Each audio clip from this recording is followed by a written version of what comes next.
ಮರೆಮಾಚಿದ ಸಂಬಂಧ. ಒಂದು ಸತ್ಯ ಘಟನೆಯ ಆಧಾರಿತ ಕಥೆ. ರೇಣುಕಾ ಮತ್ತು ಅಜಯ್ ಇವರ ಮದುವೆ ನಡೆದದ್ದು ಕೇವಲ 4 ವರ್ಷಗಳ ಹಿಂದೆ. ಹೊರಗಿನಿಂದ ನೋಡಿದರೆ ಅವರ ಜೀವನ ಸಂಪೂರ್ಣವಾಗಿ ಸುಖವಾಗಿಯೇ ಕಾಣಿಸುತ್ತಿತ್ತು. ಅಜಯ್ ಒಳ್ಳೆಯ ಕೆಲಸದಲ್ಲಿದ್ದ, ಮನೆ ನೋಡಿಕೊಳ್ಳುವ ಜವಾಬ್ದಾರಿಯುತ ವ್ಯಕ್ತಿ. ರೇಣುಕಾ ಕೂಡ ಮನೆಯ ಎಲ್ಲ ಕೆಲಸಗಳನ್ನು ಚೆನ್ನಾಗಿ ನಿರ್ವಹಿಸುತ್ತಿದ್ದಳು. ನೆರೆಹೊರೆಯವರು ಕೂಡ ಇವರಂಥ ಜೋಡಿ ವಿರಳ ಎಂದು ಹೊಗಳುತ್ತಿದ್ದರು. ಆದರೆ ಆ ಮನೆಯ ಗೋಡೆಗಳೊಳಗೆ ಒಂದು ರಹಸ್ಯ ನಿಧಾನವಾಗಿ ಬೆಳೆದುಕೊಳ್ಳುತ್ತಿತ್ತು. ರೇಣುಕಾಳ ಹಳೆಯ ಜೀವನದಲ್ಲಿ ಒಬ್ಬನಿದ್ದ. ಅವನ ಹೆಸರು ಕಾರ್ತಿಕ್. ಕಾಲೇಜು ದಿನಗಳಲ್ಲಿ ಇಬ್ಬರು ಒಬ್ಬರನ್ನೊಬ್ಬರು ತುಂಬ ಪ್ರೀತಿಸುತ್ತಿದ್ದರು. ಆದರೆ ಮನೆಯವರ ಒತ್ತಡದಿಂದ, ಜಾತಿ ಮತ್ತು ಆರ್ಥಿಕ ಸ್ಥಿತಿಯ ವ್ಯತ್ಯಾಸದಿಂದ ಅವರ ಪ್ರೀತಿ ಮದುವೆಯವರೆಗೆ ಹೋಗಲಿಲ್ಲ. ಕೊನೆಯಲ್ಲಿ ರೇಣುಕಾಳ ಮದುವೆ ಅಜಯ್ ಜೊತೆ ನಿಶ್ಚಯವಾಯಿತು. ಮದುವೆಯಾದ ಮೇಲೆ ಮೊದಲ ಕೆಲವು ತಿಂಗಳು ರೇಣುಕಾ ತನ್ನ ಹಳೆಯ ಪ್ರೀತಿಯನ್ನು ಮರೆತು ಬದುಕಲು ಪ್ರಯತ್ನಿಸುತ್ತಿದ್ದಳು. ಅಜಯ್ ಅವಳನ್ನು ತುಂಬ ಗೌರವಿಸುತ್ತಿದ್ದ. ಆದರೆ ಮನಸ್ಸಿನ ಒಂದು ಮೂಲೆಯಲ್ಲಿ ಕಾರ್ತಿಕ್ನ ನೆನಪುಗಳು ಇನ್ನೂ ಬದುಕಿದ್ದವು. ಒಂದು ದಿನ ಅಚಾನಕ್ ಕಾರ್ತಿಕ್ನಿಂದ ಒಂದು ಮೆಸೇಜ್ ಬಂದಿತ್ತು. ಹೇಗಿದ್ಯಾ? ಆ ಒಂದು ಮೆಸೇಜ್ ರೇಣುಕಾಳ ಮನಸ್ಸಿನಲ್ಲಿ ಹಳೆಯ ಭಾವನೆಗಳನ್ನು ಮತ್ತೆ ಎಬ್ಬಿಸಿತ್ತು. ಮೊದಲಿಗೆ ಅವಳು ಪ್ರತಿಕ್ರಿಯೆ ನೀಡಲು ಹಿಂಜರಿದಳು. ಆದರೆ ಕೆಲವು ಗಂಟೆಗಳ ನಂತರ ಅವಳು ಚೆನ್ನಾಗಿದ್ದೀನಿ ಎಂದು ಉತ್ತರಿಸಿದಳು. ಅಲ್ಲಿಂದ ಆರಂಭವಾಯಿತು ಒಂದು ಹೊಸ ಆದರೆ ತಪ್ಪಾದ ಸಂಬಂಧ. ಮೊದಲಿಗೆ ಅವರ ಮಾತುಗಳು ಸಾಮಾನ್ಯವಾಗಿದ್ದವು. ಹೇಗಿದ್ದೀಯಾ, ಎಲ್ಲಿ ಕೆಲಸ ಮಾಡ್ತಿದ್ಯಾ ಇತ್ಯಾದಿ. ಆದರೆ ನಿಧಾನವಾಗಿ ಮಾತುಗಳು ಭಾವನಾತ್ಮಕವಾಗಿ ಬದಲಾಗಲು ಆರಂಭಿಸಿದವು. ನೀನಿಲ್ಲದೆ ನಾನು ಇನ್ನೂ ಖಾಲಿಯಾಗಿದ್ದೇನೆ ಎಂದು ಕಾರ್ತಿಕ್ ಒಮ್ಮೆ ಹೇಳಿದ. ಅದು ರೇಣುಕಾಳ ಮನಸ್ಸನ್ನು ತಟ್ಟಿತು. ಅವಳಿಗೂ ಅದೇ ಭಾವನೆ ಇತ್ತು. ಆದರೆ ಅವಳು ಅದನ್ನು ಒಪ್ಪಿಕೊಳ್ಳಲು ಹೆದರಿದ್ದಳು. ಒಂದು ದಿನ ಅಜಯ್ ಕೆಲಸಕ್ಕೆ ಹೋಗಿದ್ದಾಗ ಕಾರ್ತಿಕ್ ಹಠಾತ್ ಹೇಳಿದ, ನಿನ್ನನ್ನು ಒಮ್ಮೆ ನೋಡಬೇಕು, ಸಾಧ್ಯವೇ? ರೇಣುಕಾ ಕೆಲ ಕ್ಷಣಗಳ ಕಾಲ ಯೋಚಿಸಿದಳು. ಇದು ತಪ್ಪು ಎಂದು ಗೊತ್ತಿದ್ದರೂ ಅವಳ ಹೃದಯ ಒಪ್ಪಿಕೊಂಡಿತು. ಬಾ ಎಂದು ಅವಳು ಹೇಳಿದಳು. ಆ ದಿನದಿಂದ ಅಜಯ್ ಕೆಲಸಕ್ಕೆ ಹೋಗುವ ಪ್ರತಿ ಸಮಯವೂ ರೇಣುಕಾಳ ಮನೆಯಲ್ಲಿ ಮತ್ತೊಬ್ಬನ ನೆರಳು ಕಾಣಿಸಿಕೊಳ್ಳತೊಡಗಿತ್ತು. ಮೊದಲ ಬಾರಿ ಕಾರ್ತಿಕ್ ಮನೆಗೆ ಬಂದಾಗ ರೇಣುಕಾಳ ಹೃದಯ ಬಡಿದುಕೊಳ್ಳುತ್ತಿತ್ತು.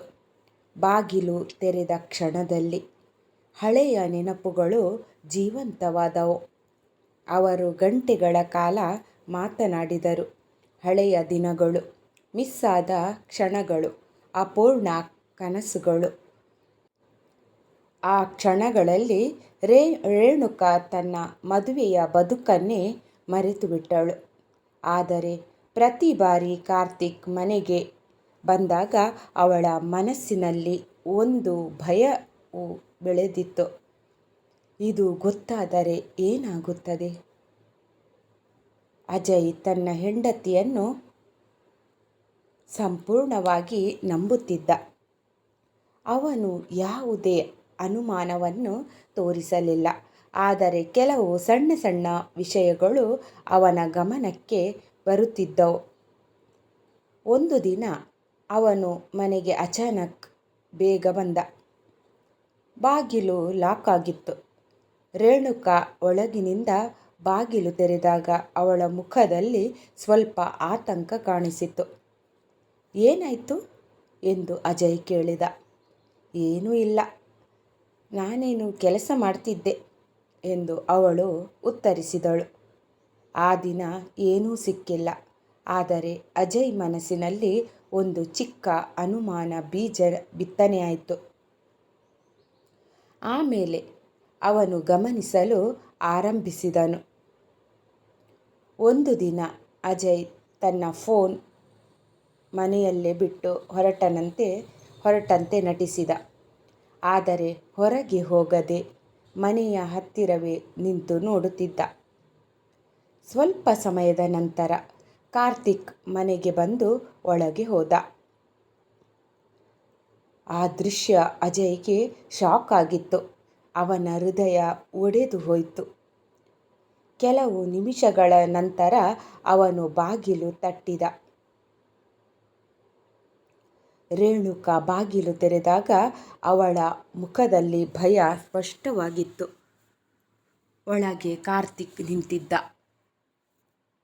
ಆ ಕ್ಷಣದಲ್ಲಿ ಎಲ್ಲವೂ ಮುಗಿದಿತ್ತು. ಇದು ಏನು ರೇಣುಕಾ? ಅಜಯ್ ಕಣ್ಣೀರು ಹಿಡಿದು ಕೇಳಿದ. ರೇಣುಕಾ ಮಾತಾಡಲು ಸಾಧ್ಯವಾಗಲಿಲ್ಲ. ಅವಳು ತಲೆ ತಗ್ಗಿಸಿದಳು. ಕಾರ್ತಿಕ್ ಕೂಡ ಏನು ಹೇಳಲಿಲ್ಲ. ಆ ದಿನ ಮನೆಯಲ್ಲಿ ಭಾರೀ ಜಗಳ ನಡೆಯಿತು. ನಂಬಿಕೆ ಎಂಬುದು ಒಮ್ಮೆ ಒಡೆದರೆ ಮತ್ತೆ ಕಟ್ಟಲು ಸಾಧ್ಯವಿಲ್ಲ ಎಂಬುದನ್ನು ಅಜಯ್ ಅರ್ಥ ಮಾಡಿಕೊಂಡ. ಕೆಲವು ದಿನಗಳ ನಂತರ ರೇಣುಕಾ ತನ್ನ ತಪ್ಪನ್ನು ಅರಿತುಕೊಂಡಳು. ಆದರೆ ಆಗಾಗಲೇ ಎಲ್ಲವೂ ಕೈ ತಪ್ಪಿತ್ತು. ಅಜಯ್ ಅವಳನ್ನು ಬಿಟ್ಟು ದೂರ ಹೋಗಲು ನಿರ್ಧರಿಸಿದ. ನಿನ್ನನ್ನು ನಾನು ಪ್ರೀತಿಸಿದ್ದೆ, ಆದರೆ ನೀನು ನನ್ನ ನಂಬಿಕೆಯನ್ನು ಕೊಂದೆ ಎಂದು ಅವನು ಹೇಳಿದ. ರೇಣುಕಾ ಕಣ್ಣೀರಿನಲ್ಲೇ ಮುಳುಗಿದಳು. ಕಾರ್ತಿಕ್ ಕೂಡ ಅವಳನ್ನು ಬೆಂಬಲಿಸಲು ಮುಂದೆ ಬರಲಿಲ್ಲ. ಅವನು ತನ್ನ ಜೀವನಕ್ಕೆ ಹಿಂತಿರುಗಿದ. ಕೊನೆಯಲ್ಲಿ ರೇಣುಕಾ ಒಂಟಿಯಾಗಿದ್ದಳು. ಈ ಕಥೆಯ ಸಂದೇಶವೇನೆಂದರೆ, ಕೆಲವೊಮ್ಮೆ ಹಳೆಯ ಪ್ರೀತಿ ಕಳಿಸುವುದು ಸುಲಭ, ಆದರೆ ಅದನ್ನು ನಿಯಂತ್ರಿಸುವುದು ಮುಖ್ಯ. ಒಂದು ತಪ್ಪು ನಿರ್ಧಾರ, ಒಂದು ಕ್ಷಣದ ದುರ್ಬಲತೆ, ಇವು ಸಂಪೂರ್ಣ ಜೀವನವನ್ನೇ ಬದಲಾಯಿಸಬಹುದು. ನಂಬಿಕೆ, ಇದು ಯಾವ ಸಂಬಂಧದಲ್ಲಾದರೂ ಅತಿ ದೊಡ್ಡ ಬಲ.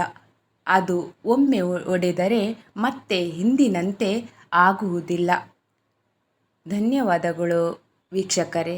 ಈ ಕತೆ ಇಷ್ಟವಾಯಿತು ಅಂತ ಅಂದ್ಕೊಂಡಿದ್ದೀನಿ. ಪ್ಲೀಸ್ ಒಂದು ಲೈಕ್ ಕೊಡೋದನ್ನು ಮರಿಬೇಡಿ. ಅದೇ ರೀತಿ ನನ್ನ ಚಾನೆಲನ್ನು ಮೊದಲನೇ ಬಾರಿಗೆ ನೋಡ್ತಿದ್ರೆ ಸಬ್ಸ್ಕ್ರೈಬ್ ಮಾಡ್ಕೊಂಡು ನೋಡಿ. ಮುಂದಿನ ಕಥೆಯಲ್ಲಿ ಸಿಗುವ.